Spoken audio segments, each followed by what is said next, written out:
We are going to solve the arc length of the equation 12x equals 4y to the third plus 3y to the negative 1 for the bounds 1 to 3. And just a reminder, the equation of the arc length is the integral from a to b is the square root of 1 plus f prime of y squared. To start out, we're going to have to divide both sides of the equation by 12 to get x by itself. We're going to have x equals 1/3 y to the third plus 1/4 y to the negative 1. And then we're going to have to take the derivative to start out over here. So the derivative is y to the third. Y squared. And then we multiply that by 3.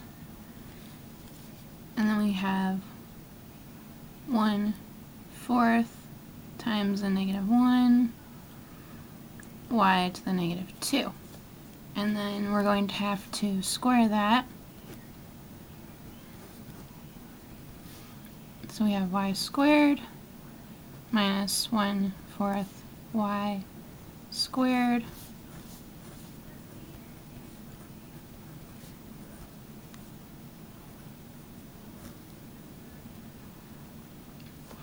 and then we're going to have y squared times y squared, so y to the fourth, y squared times negative 1/4 y squared, so we have negative 1/4 because the y squared and the negative y squared cancel.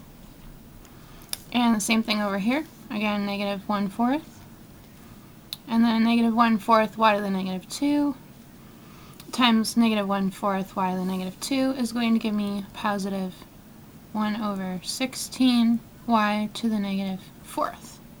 This is going to be negative 1/2, and then we plug this into the equation for arc length. So we have from 1 to 3 square root of 1 plus y to the 4th minus 1/2 plus 16 y to the negative 4th dy. Now we can simplify this a little bit because these two do not have factors of y, which is going to make that just 1/2. So we're going to have from 1 to 3 square root of y to the 4th plus 1/2 plus 1/16 y to the negative 1/4, or y to the negative 4th dy. Now we can factor this,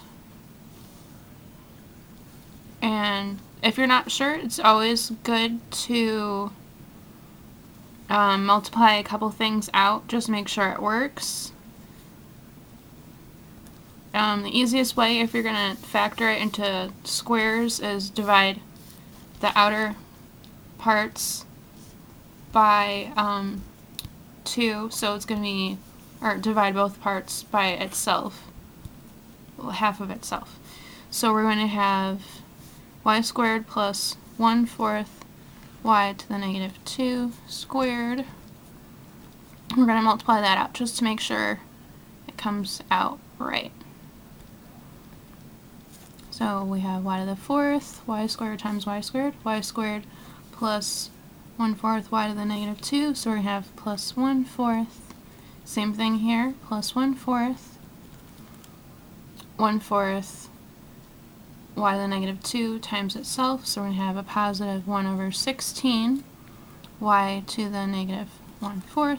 Again, this is going to be 1/2, and we're going to have that squared. So we write this again. So now we have the square root of y squared plus 1/4 y to the negative 2 squared, which thankfully you can cancel out the square root, so it's much easier to integrate this. Y squared plus 1/4 y to the negative 2, and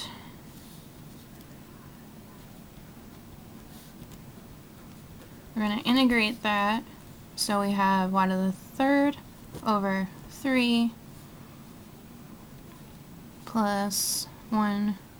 We're going to have y to the -1, and since we're just solving for the bounds, it's easier just to put it on the bottom so you don't get confused. So from 3 to 1.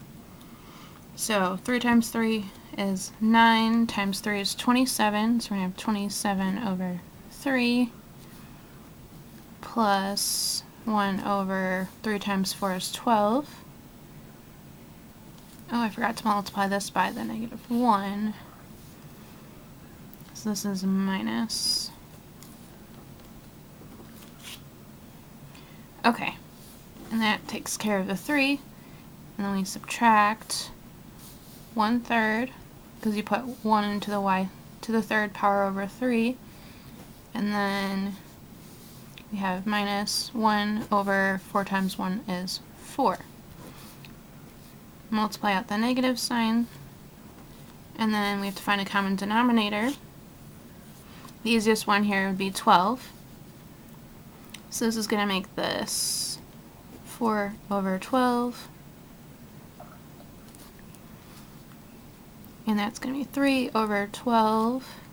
This is -1 over 12. 27 times 4 is 108 over 12. Now, it's just going to be 108 minus 2, because we have a -4 minus 1 is a -5 plus 3 give me a -2, so 108 over 12. So that would be 106 over 12.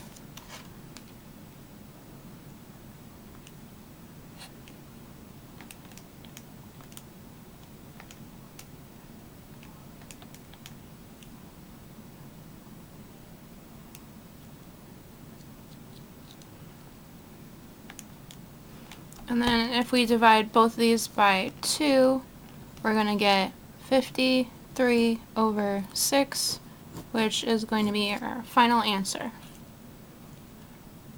And that's the arc length for this equation, 12x equals 4y plus 3y to the -1st power, with the bounds 1 to 3.